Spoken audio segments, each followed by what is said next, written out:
তো এবার এদিকে করো, হ্যাঁ। ওকে, তো এবার আমরা করছি ফোনকে আইএসপি কানেকশন করছি, হ্যাঁ। তো আইএসপি কানেক্ট করার পরে এখানে কিছু ফোনের ইনফরমেশন চলে আসছে। আচ্ছা, ওকে। তো আমরা এটা কানেক্ট করছি F64 এর মাধ্যমে। তো এই ফোনটা হচ্ছে দেখাচ্ছে মডেল কত, Y04। ওকে, আর এটা ডিভাইস কোম্পানির দেওয়া মডেল হচ্ছে 2430 V2430। অ্যান্ড্রয়েড চলে এসেছে কত, অ্যান্ড্রয়েড 15। তো আমরা এখন এটা কানেক্ট করছি কিসের মাধ্যমে, থ্রু আইএসপি। কিসের মাধ্যমে করছি, আইএসপির মাধ্যমে করছি। এখানে দেওয়া হচ্ছে কি আইএসপি দেওয়া, এই যে আইএসপি মোড দিয়ে রাখছি। তো আইএসপি দিলে সুবিধা কি, ফোনের ইএমসি খুলতে হয় না, রিস্ক কম থাকে। তো এখন আমরা এটা লাগাইছি হচ্ছে এফআরপি রিমুভ করার জন্য। তো আমরা এখানে দেওয়া আছে যে এফআরপি লক অ্যাক্টিভ। এটা জাস্ট খুবই সিম্পল, ওয়ান ক্লিকে হয়ে যাবো।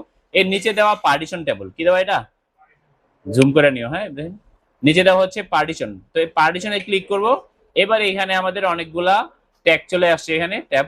তো এইখানে আপনার এর মধ্যে একটা দেওয়া কি এফআরপি, যে লক যে চিহ্ন দেওয়া, এটার মধ্যে যদি আমরা জাস্ট ওয়ান ক্লিক করব তাহলে চলে আসবে কি এফআরপি। এর আগে যদি আমরা একটু ইএমসির ইনফরমেশন দেখি, এখানে এটা একটা কেএলএম দিয়ে শুরু, মানে এটা স্যামসাং এর ইএমসি। এটা কত জিবি, 116। 116 জিবি তো আর হয় না, তো এটা কত জিবি হতে পারে, 128 জিবি। তো বাকিগুলো হচ্ছে এটা টলারেন্স, এগুলার ব্যবহার হয়েছে, এই ব্যবহারের পর এটা আছে। এরপর এখানে কিছু ইনফরমেশন দিছে, ওকে, এগুলো আর জানার দরকার নেই। এখন আমরা জাস্ট কি করবো, এটাকে এফআরপি আনলক করব। জাস্ট এফআরপি ক্লিক করলাম, দেখাইতেছে এফআরপি ফরম্যাট পার্টিশন, আপনি কি চান, ইয়েস। তো এবার এটা জাস্ট এই যে হয়ে গেছে। এখন এটারে হয়ে গেলে ডান দেখাবে যে পার্টিশন এফআরপি ফরম্যাট সাকসেসফুল। ওকে, এবার আমরা এটাকে আবার এখানে কানেকশন দিব, দেখবো যে এফআরপিটা আগে অ্যাক্টিভ ছিল, এখন কি এটা আবার কি অ্যাক্টিভ ডিঅ্যাক্টিভ হচ্ছে কিনা। এবার আমরা আবার কানেকশন করছি, আবার কানেকশন হচ্ছে সাকসেসফুলি। ওকে,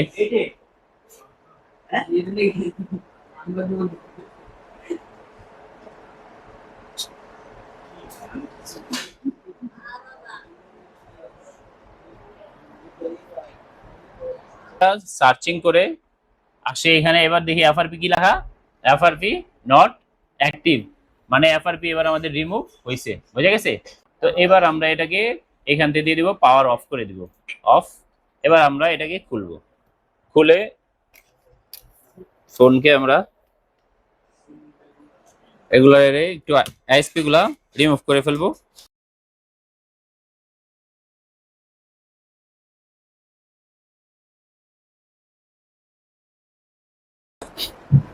ফোনটা চালু হোক, এখানে একটু সময় লাগতে পারে, কারণ হচ্ছে এটা আবার ফ্যাক্টরি রিসেট হবে।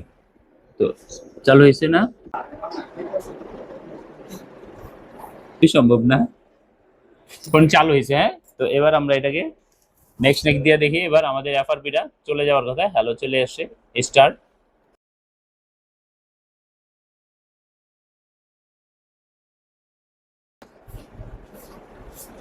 তো আমাদের ফোন এফআরপি সাকসেসফুলি রিমুভ হয়ে গেছে, কোনো প্রকার রিস্ক ছাড়া, হ্যাঁ। তো এটা করতে আমাদের আগে জানতে হয় তো আইএসপি কিভাবে করতে হয়, এবং একটা মিনিমাম একটা বক্স থাকতে হয়, যেটা কাজ করছি এটা আমাদের একবারে মিনিমাম একটা বক্স ইউএফআই দিয়েও সম্ভব। ওকে, আমরা F64 দিয়ে করছি, ঠিক আছে, কিন্তু কি এটা এটা ইউএফআই দিয়ে, কারণ এটা ইএমসি ইউএফআই তে সাপোর্ট করে। এটা খুব সুন্দরভাবে আমাদের এটা খুলে গেছে। শুধু আমাদের এটা টেকনিকগুলো জানা থাকতে হবে, বেসিক কিছু আমাদের সফটওয়্যারের কাজ জানা থাকতে হবে, ঠিক আছে।